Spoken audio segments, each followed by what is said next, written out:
This week, we took a closer look at the $10 fee for lockouts and how it has affected the LC community. And we'll drop in with our usual cast for our sports and weather updates. EYEonLC starts right now.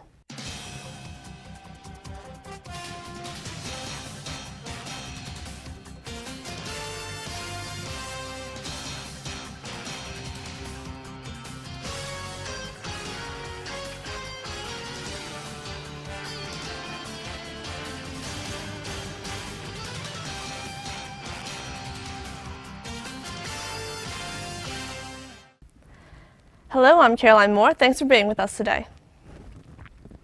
Security ushered in a new fee for handling lockouts recently, and the reception from the LC community has been mixed. Lisa Huber and Molly Hack wanted to find out how the policy has been helping and gauge the students' reactions on it. What's the deal with these lockout fees? Hello, LC. Lisa Huber here. And we are doing a story on the policy of security charging students $10 to let us back into our rooms. We talked to Chris Furlow from security, and he said that it has decreased people from being locked out of their room, and also that students would not check in, never grab their keys, and then leave their doors unlocked. So now we are going to talk to students to see how they feel about this new policy. Have you ever been locked out of your room? Yes, like 4 times. Yes, once. And what do you think of the fee? I don't like it. For us, we're freshmen. We're not used to having to lock our doors and doors that lock when we walk out. So I forget all the time, and it's really frustrating. Honestly, I don't think it's necessarily fair because it happens, but if you look at how many drunken nights people lock themselves out of their room and how many times security has to come unlock the rooms for them, it makes a little bit of sense. Now, we talked to someone at security, and he was saying that some people don't pick up their keys at check-in and then just leave their doors unlocked. So that's one of the reasons why they're doing this whole charging to let people into their rooms. What do you think about that fact? I think it's A, really unsafe to leave your door unlocked because you have tons of valuables in your room, and B, I don't know why you wouldn't pick your key up at check-in. I know, I mean, it's so easy. It takes 2 seconds. Definitely does. And I don't know how you miss that because I know everyone else does it. People are standing in front of shul. I don't know either. Well, thank you for your time. No problem. Thank you. Thanks, Molly and Lisa. We will now take a look at LC Sports with Justin Pryputin. What's up, LC? Justin Pryputin here with your weekly update in the world of sports. The third-ranked field hockey team took on Eastern Mennonite University in the second round of the ODAC tournament Wednesday, November 2nd, and won 4-0. Tara Rayner, Katie Klein, Shelly Milks, and Lindsay Leonard had 1 goal each. The team then took on Randolph-Macon College Saturday, November 5th in the ODAC championship game and won 7-0. Kelly Williams, Christina Morris, Lindsay Leonard, Shelly Milks, and Ashley Nelson each had 1 goal, with Tara Rayner adding 2. The team now moves on to the NCAA tournament. The 12th-ranked women's soccer team took on Washington Lee Wednesday, November 2nd in the second round of the ODAC tournament and won 1-0. The lone goal of the game came from Angela Bosco with the assist from Brittany Klipstein.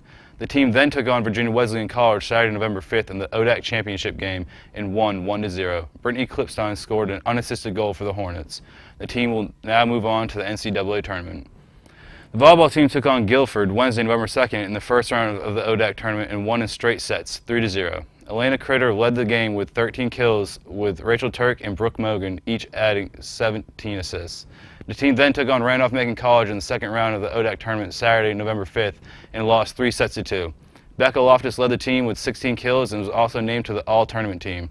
The ladies finished their season with a 21-9 record.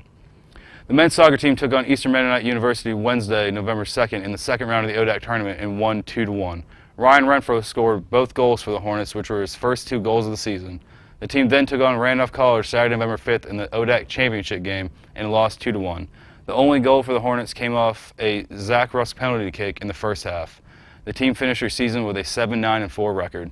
Other news and notes: number 1 seeded LSU defeated number 2 seeded Alabama 9-6 in an overtime thriller, and halfway through the NFL season, the Green Bay Packers seem to be the best overall team. That's it for me. I'm Justin Pryputin. Back to you, Caroline. Thank you, Justin. The clocks fell back this year at 2 o'clock on Sunday morning. I appreciate getting the hour back, and I'm sure many of you do as well. Hey, EYEonLC, what are you going to do with your extra hour? I spent mine on source analysis. Space. I bought batteries. Already, Lynchburg has been bundling up for preparation for a nippy November. Here's our own Billy Orndorff to clue us in on what to expect in the coming week. Thanks, Caroline. This is going to be another nice mild week for a unseasonably warm November. This will be due to a nice high pressure system sitting on us until Wednesday. The high pressure will keep the clouds away and our temperatures mild. On Wednesday, a low pressure system will push through and will set up for a rainy Wednesday and Thursday. This rain will be short-lived as a high-pressure system will be right on the back of it. Now let's look at your EYEonLC 7-day forecast. The start of the week will have cold nights and mild days. Then on Wednesday, we see that low-pressure system bringing rain into the area that will stick around until Thursday night. The rest of the week will be slightly cooler as cloudy skies will dominate the early parts of the weekend. Don't forget, if you enjoy getting your forecast here with EYEonLC, then you can get your forecast every day with EYEonLC Weather on Facebook. Back to you, Caroline. Thanks, Billy. And that's the weekly report for EYEonLC. Stay tuned next week for more and make sure to check out our hit show, Dorm Dining on a Dime. Don't forget to change your clocks. Thank you and have a wonderful week.